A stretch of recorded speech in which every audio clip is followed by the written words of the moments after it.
the J6 Dog and Pony show in prime time tonight. I guess that's the last big show, and they're promising a couple of witnesses. From Hertel, Andrew Donaldson. Nothing new. I think it's just probably another lame attempt at some drama.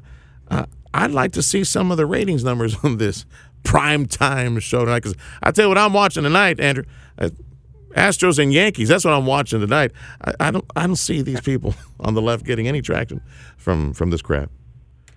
Well, we don't have the ratings number yet because it hadn't happened yet. We got polling numbers, though. NPR, of all folks, has some out.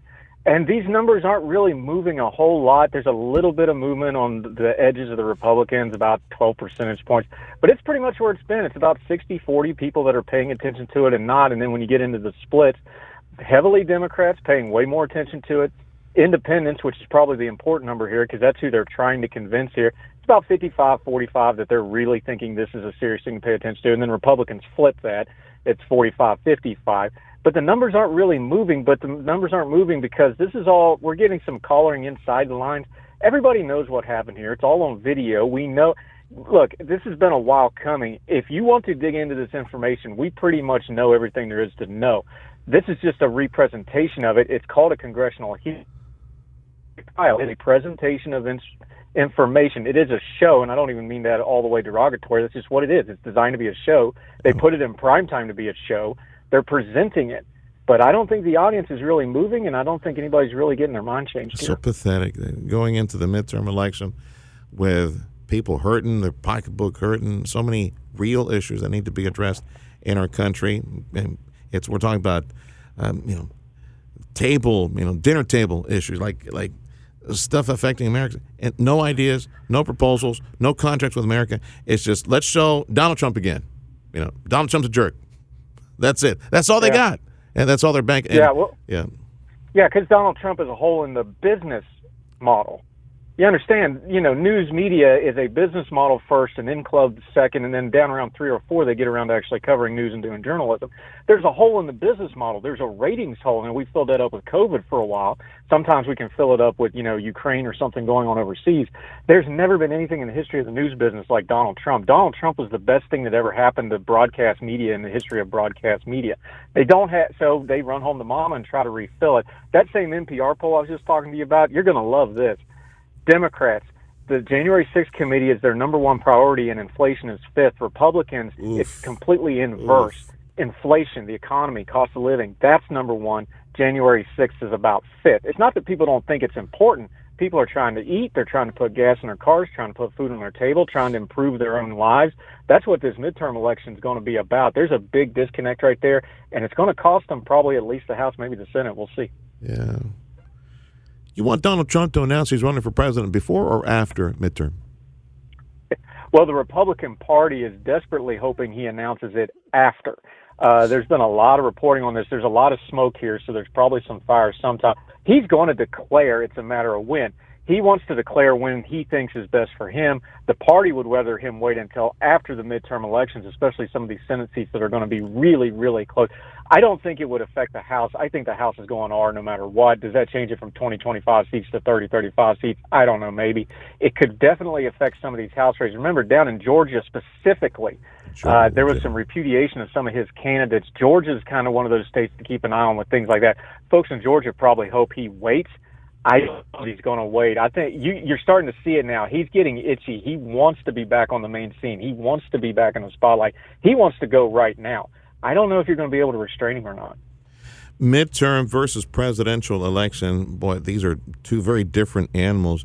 And with the U.S. House likely going GOP here pretty soon, is it somewhat of a disadvantage going into a presidential for the GOP to hold the keys at the House? They've got the political hot potato in their hand going into a presidential, because it might be a bit more difficult to retain some of those seats going into a presidential where everybody and their grandma show up to vote in a presidential.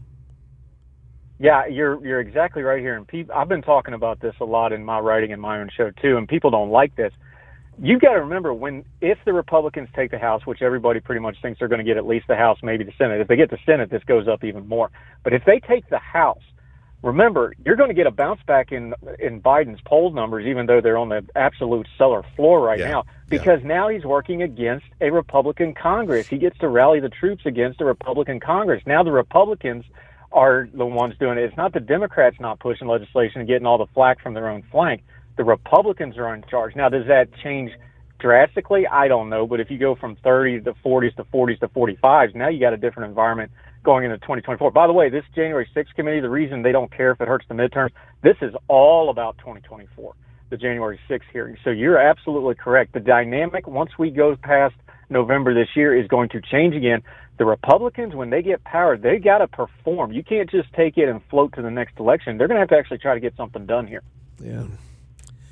Once they take the House and set up all the different chairmanships, I'm talking about the GOP. Well, let me reset real quick. Andrew Donaldson from HerdTel joining me right now.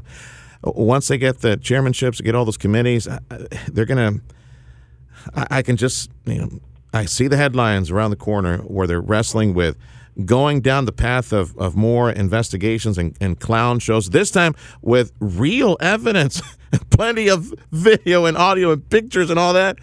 Thank God for that laptop this idiot left over at the repair shop.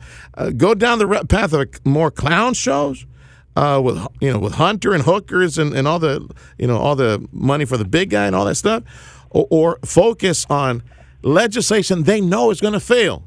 But legislation, let's say, try to focus on America first and put it back on the Democrats. Look, we tried to increase domestic oil production and export like we were once the leaders. We're trying to lower gas prices. We're working on all the legislation that's more economy-based, more pocketbook-based.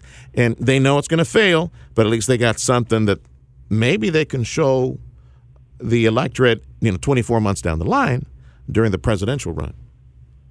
They better, because the economy is the number one dominant issue. Cost of living, fuel prices, food prices, inflation, how the government's spending money. That's where people, we get wrapped up on Twitter. Hunter's big on Twitter. He's a big deal. Twitter's 20% of people, and about 10% of tweets are 90% of the stuff that's tweeted and repeated over and over and over again.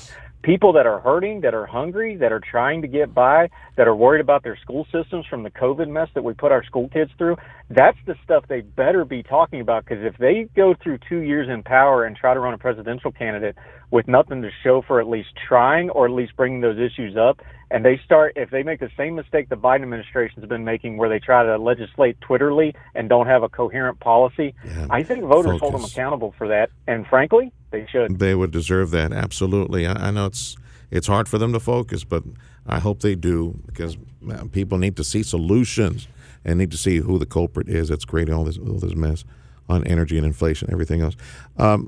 Tell me where folks can find you, Andrew. HerdTel or some of your writings. Where they find you, Andy? Yeah, HerdTel. We're on all the major podcasting platforms. Of course, YouTube, Facebook Live through our radio partner. Also, we'd love to have you on our show. We're the non-caterwauling show. No hollering on our program. Just grown folk talk.